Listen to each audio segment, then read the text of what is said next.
जिंदगी हर कदम एक नई जंग है।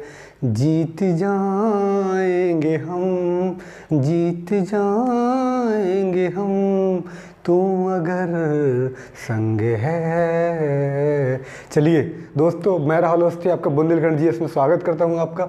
आज हम डिस्कस करने जा रहे हैं ब्रह्मपुत्र रिवर सिस्टम के बारे में। देखिए, मैं आपको अवगत करा देना चाहता हूं, इसके पहले हम 2 वीडियो रिवर पे डाल चुके हैं। हिमालयन रिवर्स की ये तीसरी सीरीज है, हिमालयन रिवर्स, जिसमें कौन कौन आती हैं? आपका इंडस या सिंधु नदी तंत्र, दूसरा आपका गंगा और तीसरा आपका ब्रह्मपुत्र नदी तंत्र। तो गंगा की सहायक नदी हम पढ़ चुके हैं और इंडस नदी या सिंधु नदी घाटी की सब जो जितनी भी आपकी सहायक नदियाँ ट्रिब्यूटरीज हैं उनको हम पढ़ चुके हैं। अब हम डिस्कस करने जा रहे हैं ब्रह्मपुत्र नदी के बारे में। देखिए, नदियाँ जीवनदायिनी हैं। नदियों के जिसके किनारे मतलब हम लोग आके बसते हैं। नदियाँ नहीं होती पानी नहीं होता, पानी नहीं होता तो फसलें नहीं होती, फसलें नहीं होती तो कुछ नहीं होता।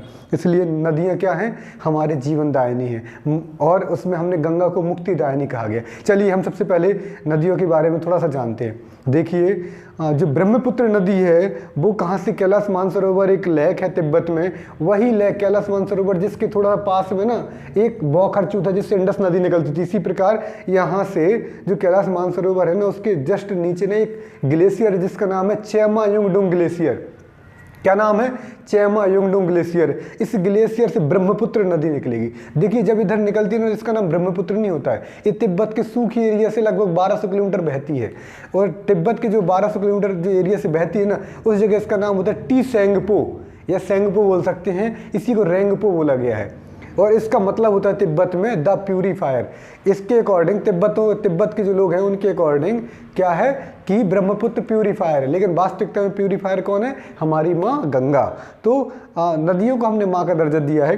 तो देखिए, वहाँ से बहते बहते नदी टी सेंगपो रेंगपो नाम से ये बहते बहते आ रही है। कहाँ पर? अरुणाचल प्रदेश। अरुणाचल प्रदेश में एक पर्वत है, एक माउंटेन है जो कि मिडल हिमालय या मध्य हिमालय का भाग है, जिसका नाम क्या है? नामचा बारवा, जिसकी ऊंचाई लगभग 7750 मीटर है, बहुत ऊंचा है। उस पर्वत के पास में घूम के क्या बनाती है? यू टर्न बना के। ये क्वेश्चन यूपीएससी ने पूछा है प्रीवियस ईयर में। कैसा टर्न बनाती है? यू टर्न बना के। यू टर्न बना के ना सीधे इंटर कर जाती है इंडिया में और डीप गॉर्ज बनाती है। इतना तेजी से बह रही होती है ना, पर्वत के सहारे आती है, इतना तेजी से बह रही है तो गहरे गड्ढे बना देती है। और जैसे ही इंडिया में इंटर होती है ना, जिस जगह से इंटर होती है उस जिले का नाम है सदिया, अरुणाचल प्रदेश का सदिया डिस्ट्रिक्ट, जहाँ पे इंटर होती है सदिया डिस्ट्रिक्ट। अभी हम इसके बारे में पढ़ेंगे। तो जो सदिया डिस्ट्रिक्ट से आ रही है ना नदी, फिर ना जैसे ही अरुणाचल प्रदेश में घुसी, इसका नाम हो गया सियांग और दिबांग रिवर। सियांग और दिबांग नदी कहने लगे। फिर ना ये नदी बह रही तो इसमें कुछ लेफ्ट बैंक ट्रिब्यूटरीज मिलेंगी, कुछ राइट बैंक। मतलब जैसे कि ये नदी है तो कुछ ऊपर से आ रही है, कुछ नीचे से आ रही है। अब नदी इस तरफ में जा रही है तो ये वाली बाएं हाथ की कहलाएंगी या लेफ्ट बैंक ट्रिब्यूटरीज, ऊपर वाली राइट बैंक ट्रिब्यूटरीज। ठीक है। अभी ना इसमें ना बूढ़ी दिहांग और दिहांग रिवर, इसके अलावा धनसरी, इसके अलावा लोहित, इसके अलावा बराक, ये नदियाँ आके मिल जाएंगी। और ये नदियाँ क्या कहलाएंगी? ये और कालिंग 4 नदियाँ, मतलब ये आके मिल जाएंगी इस नदी में। 4-5 नदियाँ मिल जाएंगी और ये बाएं हाथ की ट्रिब्यूटरीज कहलाएंगे, लेफ्ट बैंक ट्रिब्यूटरीज। और ना फिर ये नदी ना अभी सदिया में बह रही है और जैसे ही ना आगे ना एक असम आता है। असम में ना एक ढोला, एक जगह ढोला, तो ढोला में मिल जाती है। ढोला और सदिया असम में एंटर करेगी, ढोला में। तो ढोला और सदिया के ऊपर एक ब्रिज बनाया गया। देखिए, पहले युद्ध होता था, अगर तवांग रीजन को, अरुणाचल प्रदेश का जो रीजन है, अगर वहाँ पे अटैक करना चाहा चाइना ने, तो हमारी मिलिट्री व्हीकल पहुँच ही नहीं सकते थे। मिलिट्री व्हीकल्स, उनके लिए एक पुल बनाया गया जिसका नाम रखा गया ढोला सदिया ब्रिज या भूपेन हजारिका ब्रिज। क्या नाम रखा गया? ढोला सदिया ब्रिज या भूपेन हजारिका ब्रिज। इसका जो भूपेन हजारिका जो नाम है वो असम के एक बहुत दिग्गज हैं। इन्होंने ना संगीत के मतलब एरिया में, गायन में, संगीत में बहुत ज़्यादा काम किया है। तो भूपेन हजारिका जी हैं, उनके नाम पर ये भूपेन हजारिका पुल बनाया गया। भूपेन हजारिका जी को ना भारत रत्न भी मिला है 2019 के आसपास। आप देख लीजिएगा एक बारी, इसमें 3 लोगों को मिला था। हमारे पूर्व राष्ट्रपति प्रणब मुखर्जी जी को और इनको भूपेन हजारिका जी को, शायद अटल बिहारी वाजपेयी जी को। देख लेंगे एक बारी, मेंशन करेंगे कमेंट बॉक्स में किन किन को मिला है। ठीक है। फिर इनके नाम पर एक ब्रिज बनाया गया जिसकी लंबाई है क्या है 9.02 किलोमीटर, 9.02 किलोमीटर। हम अभी डिस्कस करेंगे वन बाई वन। फिर ये असम में आती है, असम में जैसी आती है इसका नाम बदल जाता है, क्या हो जाता है असम में इसका नाम हो जाता है ब्रह्मपुत्र। अभी इसका नाम क्या था, टीसेंगपो, रेंगपो, फिर सदिया, सदिया में जैसे इंटर करती थी सियांग और दिहांग, और अब क्या हो गया सियांग और दिबांग, और इधर क्या नाम हो गया आपका ब्रह्मपुत्र। अब ब्रह्मपुत्र आगे बहती जा रही है, लगभग 750 किलोमीटर असम में बहेगी। इसमें कुछ दाएं हाथ की ट्रिब्यूटरीज मिलेंगी, दाएं हाथ की सहायक नदियां मिलेंगी, राइट बैंक ट्रिब्यूटरीज मिलेंगी, जिनका नाम है एक का आपका मानस, संकोश, सुबनसिरी और कामेंग, 4 नदियां मिल गई। फिर उसके बाद ना थोड़ी दूर जाके ना ये नदी ना असम में ना डुबरी जगह, जहां से 90 डिग्री का एंगल बना के अरुणाचल, ये कहाँ चली जाएगी, बांग्लादेश में। ये याद रखिएगा, ये क्वेश्चन पूछा है यूपीएससी ने और अन्य एग्जामों में भी पूछा जाता है कि असम के किस जगह से ये जो नदी है वो 90 डिग्री का एंगल बना के बांग्लादेश में इंटर हो जाती है। याद रखना डुबरी बहुत महत्वपूर्ण है, डुबरी। तो डुबरी में 90 डिग्री का एंगल बना के कहाँ चली जाती है, एकदम से बांग्लादेश में। बांग्लादेश में जैसी गिरती है इसका नाम हो जाता है जमुना, जमुना बाई, याद रखेंगे जमुना। ये जमुना जो है यहाँ आ गई, कहाँ, बांग्लादेश में। बांग्लादेश में जैसे ही आई, अब ना वहाँ से सिक्किम से एक नदी और बहती आ रही है जिसका नाम है तीस्ता। यूपीएससी ने भी क्वेश्चन पूछा है, 3 तरीके से पूछा था कि जो 2 बार पूछ चुका है यूपीएससी की, Teesta river originated from Sikkim. Yes, ये सिक्किम से निकलती है। क्या ये बॉर्डर बनाती है बांग्लादेश और इंडिया के बीच में, तो नहीं, ये बॉर्डर नहीं बनाती है। क्वेश्चन उसने यही पूछा था कि बॉर्डर बनाती है। तीसरा, ये जो नदी है ना ये बॉर्डर नहीं बनाती है, और ये राइट बैंक ट्रिब्यूटरीज के तौर पर किससे मिल जाती है, ब्रह्मपुत्र से मिल जाती है। और कहाँ मिल जाती है, बांग्लादेश में। और जैसे ही मिल जाती है और फिर एक और नदी आके मिल जा रही है जो बराक नदी है, जो मणिपुर से बह रही है। तो मणिपुर से बराक आ गई, यहाँ से तीस्ता आ गई, और एक कहाँ किसमें मिल गई, जमुना में। और जैसी मिल गई इसका नाम हो गया पद्मा। पद्मा नदी ना सीधे नीचे जाके कहाँ गिर जाती है, किस में गिर जाती है, आपका बे ऑफ बंगाल में। यहाँ तक आपने जाना। चलिए अब हम फिर से इनको डीप मतलब समझते हैं, थोड़ा मैप पे समझते हैं, चीज़ों को देखते हैं वन बाई वन। आपको यहाँ तक एक मोटा मोटा एवरेज अनुमान हो गया होगा, आप पढ़ेंगे आपको समझ में आ जाएगा। मैं आपको विश्वास दिलाता हूँ यूट्यूब पर या किसी भी चैनल पर एक ही रिवर के बारे में इतना डीप नॉलेज आपको कहीं नहीं मिलेगा। मैं एनसीईआरटी कवर कर रहा हूँ आपके लिए, मैं माजिद हुसैन की स्टैंडर्ड बुक कवर कर रहा हूँ, मैं आपको खुल्लर की बुक कवर कर रहा हूँ, मैं ज्योग्राफी थ्रू मैप्स एक बुक है आपका सुभाष मुखर्जी की, उसको कवर कर रहा हूँ, मैं ऑक्सफोर्ड के मैप्स कवर कर रहा हूँ, मैं प्रीवियस ईयर क्वेश्चंस कवर कर रहा हूँ। तो आप विश्वास मानिए कि इसके बाद आपको पढ़ने की आवश्यकता नहीं होगी। अगर आपने ध्यान से वीडियो पढ़ लिए, आपका रिवर्स का कोई भी क्वेश्चन बाहर नहीं जाएगा, इस बात का गारंटी मैं लेता हूँ। ठीक है, आप बस पढ़ते रहिए, सिंसियरली पढ़ते रहिए। और एक बात हमेशा याद रखिए, नदियों को समझना कुछ इस प्रकार का है कि मुझे समझना है तो मुझ में उतर कर देखो, मुझे समझना है तो मुझ में उतर कर देखो, किनारों पर खड़े होकर मेरी गहराई का पता नहीं चलता। लेकिन इसका मतलब नहीं कि आप नदी में कूद जाएं, आप बस समझिए, पढ़ते रहिए। चलिए हम ध्यान देते हैं इधर। तो हम बात कर रहे हैं ब्रह्मपुत्र रिवर सिस्टम की। इधर लिख देते हैं ब्रह्मपुत्र।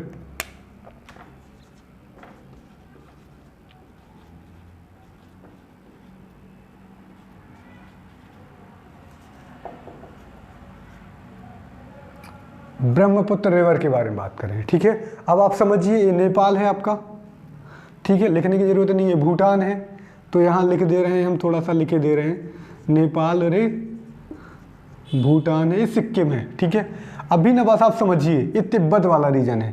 तो यहाँ पर ना, यहाँ पर एक लेक है जिसका नाम है, या माउंटेन है पहले, जिसका नाम है कैलाश मानसरोवर। भगवान शिव का स्थान, भगवान शिव का घर कैलाश है इधर पे। तो कैलाश में ना यहाँ पे क्या है,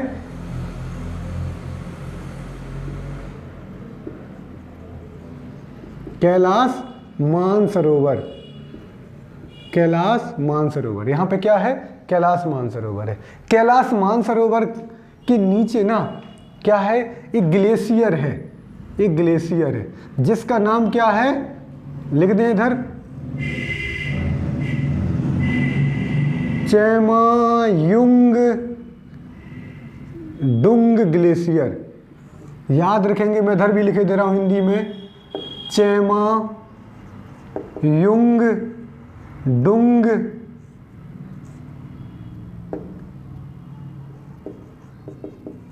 ग्लेशियर। यहाँ तक क्लियर है। चेमायोंगडोंग ग्लेशियर, बहुत महत्वपूर्ण नाम, भूलना नहीं, चेमायोंगडोंग ग्लेशियर से नदी निकल रही है। चलिए बहाते हैं इधर इधर, इसको ब्लैक पेन से बहाते हैं, ठीक है। ये नदी ना बह रही है, ये तिब्बत कहलाता है, याद रखेंगे तिब्बत। यहाँ पे एक और नदी है इसी चेमायोंगडोंग ग्लेशियर के पास में, एक बोखरचू, जहाँ से इंडस नदी निकलती थी, यहाँ से राकसताल से आपका सिंधु वो सतलज नदी निकलती थी। तो लगभग 3 बढ़िया नदियाँ निकल रही हैं। चलिए, वही पूरा रीजन सूखा हुआ है, बस ये हिमालय की वजह से है। तो यहाँ से बह रही है,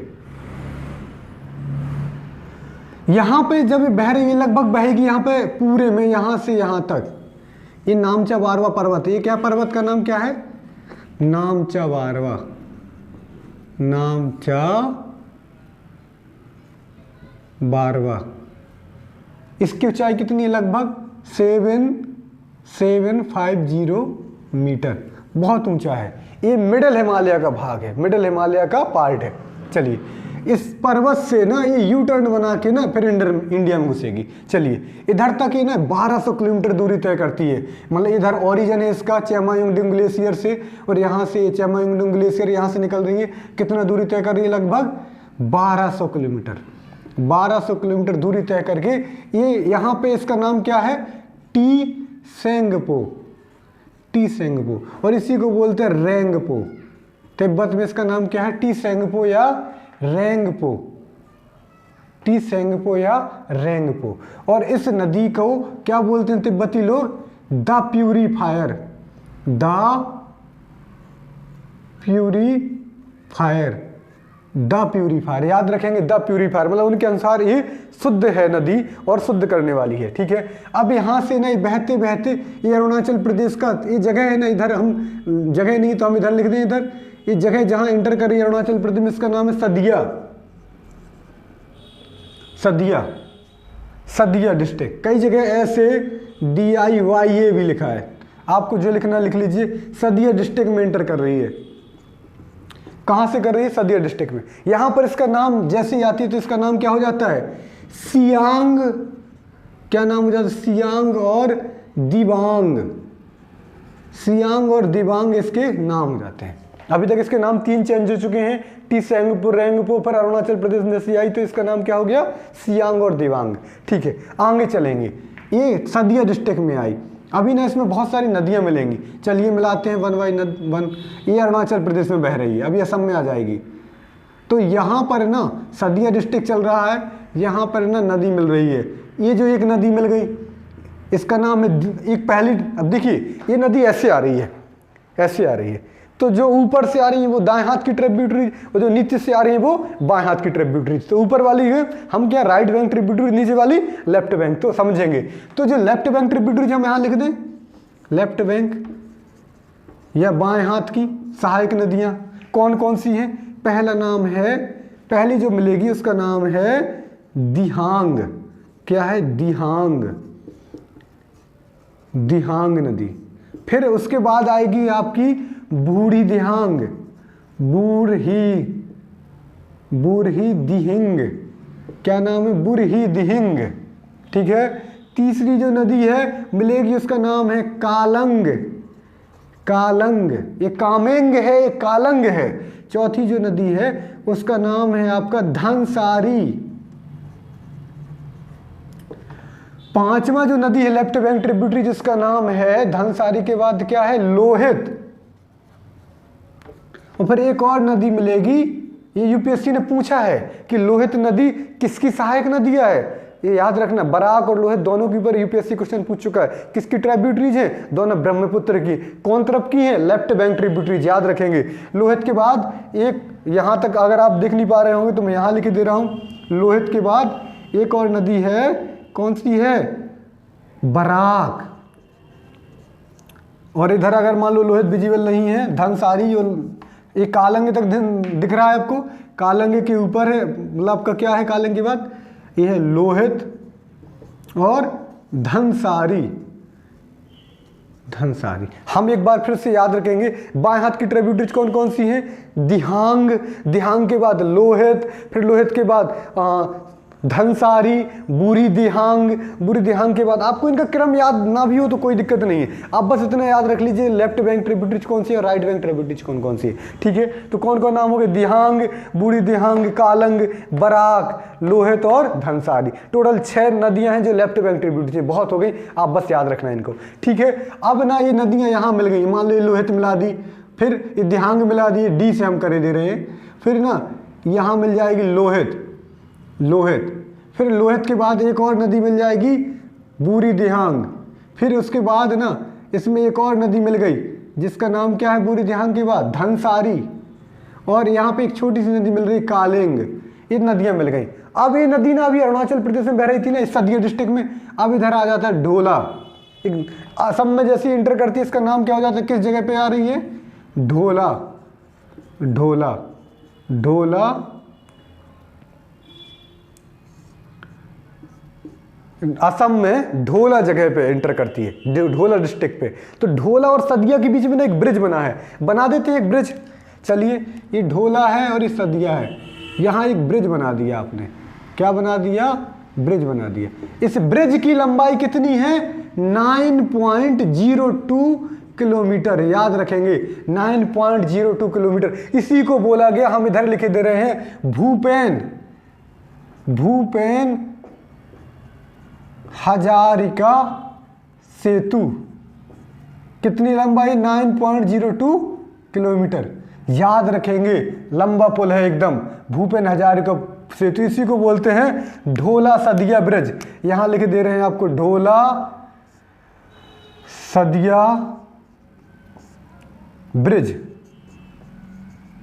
ढोला सदिया ब्रिज या भूपेन हजारिका सेतु। याद रखेंगे, सेतु हमारे लॉजिस्टिक, हमारे आर्मी व्हीकल, इनको और कनेक्टिविटी को बढ़ाने में बहुत रामबाण साबित हुआ है। चलिए, ढोला सदिया ब्रिज के बाद ना जैसे ये नदी असम में एंटर हो चुकी है, अब इसका नाम हो गया इधर पे, क्या नाम हो गया है? इसका नाम क्या हो गया है? इसका नाम हो गया है ब्रह्मपुत्र। अब कहलाइए ब्रह्मपुत्र। अभी तक तो इसके नाम बहुत सारे थे। कौन कौन से थे? टीसेंगपो, रेंगपो, सदिया, सॉरी आपका ये नाम थे इधर पे हमने लिखे थे सियांग और दिबांग, और ये नाम ही सियांग और दिबांग सदिया डिस्ट्रिक्ट में एंटर हो रही थी। अब इसका नाम होगा ब्रह्मपुत्र।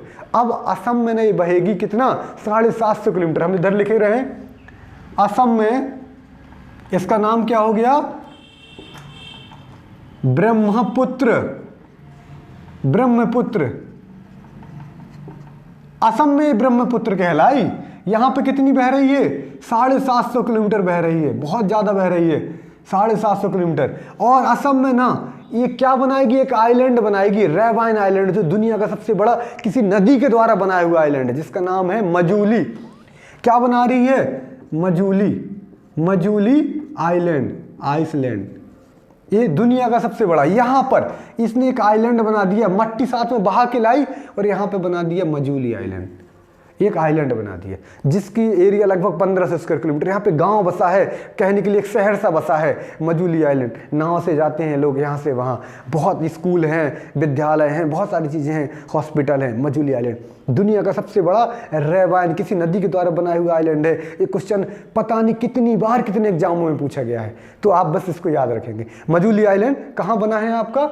इस पे, किस नदी के द्वारा? ब्रह्मपुत्र नदी के द्वारा। ठीक है, यहाँ पे बाढ़ भी बहुत आती है। ये मजूली आइलैंड हो गया। ठीक है, इधर हमने इधर लिख देते हैं मजूली आइलैंड, मजूली, मजूली द्वीप। ठीक है, अब ना असम में कितना बह रही है? 750 किलोमीटर। कितना बह रही है? 750 किलोमीटर। यहाँ बहुत सारी ट्राइब्यूटरीज मिलेंगी असम में, जो ज्यादातर ट्राइब्यूटरीज, क्या सारी की सारी ट्राइब्यूटरीज राइट बैंक से हैं, ऊपर से मिल रही है, दाएं हाथ से मिल रही है। तो इधर आ गई पहली ट्राइब्यूटरी जिसका नाम है मानस। इधर लिख दे रहे हैं मानस, MANS, मानस। ठीक है, जगह कम है, थोड़ा सा समझेंगे। मानस के बाद अगली ट्राइब्यूटरी है जिसका नाम है संकोस। अभी हम इधर लिख देंगे राइट बैंक ट्रिब्यूटरीज कौन सी हैं? राइट बैंक ट्रिब्यूटरीज एक है मानस,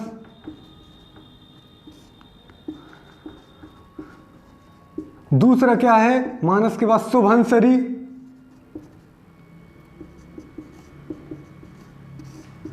सुबनसिरी, फिर सुबनसिरी के बाद संकोश, संकोश, फिर कामेंग, कामेंग। इतनी नदियां तो आके असम के आसपास ही मिल जा रही हैं। कौन कौन सी? मानस, सुबनसिरी, संकोश, कामेंग, सब राइट बैंक ट्रिब्यूटरीज हैं। कौन सी है? दाएं हाथ की नदियां हैं। चलिए मिला देते हैं। ये मानस हो गई, दूसरी होगी सुबनसिरी, फिर हम मिला रहे हैं संकोश, और फिर मिला रहे हैं कामेंग। अभी ये नदी ना अभी बहती हुई आ रही है असम में, और एकदम से ना असम में एक डुबरी डिस्ट्रिक्ट है, वहां से 90 डिग्री का एंगल बनाया। कितने का एंगल बनाया? 90 डिग्री का। इस जगह में इसका नाम क्या है? डुबरी। हम इधर लिख दें डुबरी। डुबरी बहुत महत्वपूर्ण है, बहुत ज़्यादा महत्वपूर्ण है। याद रखना, केवल यूपीएससी ने नहीं पूछा, सारे एग्जामों में पूछा गया कि ऐसी कौन सी जगह है जहां से ये 90 डिग्री का एंगल बना के अंटर कर जाती है। एनसीईआरटी मेंशन नहीं है, लेकिन स्टैंडर्ड बुक में मेंशन है, तो कई बार वहां से भी क्वेश्चन उठा लिया जाता है। ठीक है, डुबरी से 90 डिग्री का एंगल बना के कहाँ चली गई? ब्रह्मपुत्र में। आपका बांग्लादेश में। देश कौन सा है वाला? बांग्लादेश है, जो भारत का हिस्सा था 16 दिसंबर 1971 तक। याद रखेंगे, इसको भारत ने आज़ाद कराने में बहुत महत्वपूर्ण रोल किया। इसे पूर्वी पाकिस्तान भी कहा जाता था। ठीक है, आगे याद रखेंगे। ये जो ब्रह्मपुत्र है ना, अभी ना इसका नाम क्या हो गया? इसका नाम हो गया जमुना। क्या हो गया? जमुना।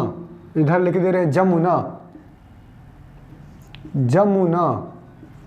क्या नाम हो गया? जमुना। ये जमुना के नाम से कहाँ प्रवेश कर गई? बांग्लादेश में। अब इसमें और सहायक नदियां मिलेंगी। देखिए, एक सहायक नदी इधर से आ रही है, ये आपका बराक नदी है, बराक, मणिपुर से निकलती है। ये आके ना इसमें मिल जाएगी। किसमें? जमुना में। बराक मिल गई। इधर सिक्किम से एक नदी निकलती है, जो मैंने बताया, ये बॉर्डर नहीं बनाती है, और ये भी आके मिल जा रही है। किसमें? ब्रह्मपुत्र में। ब्रह्मपुत्र यहाँ नाम क्या हो गया? जमुना, तो मिल गई।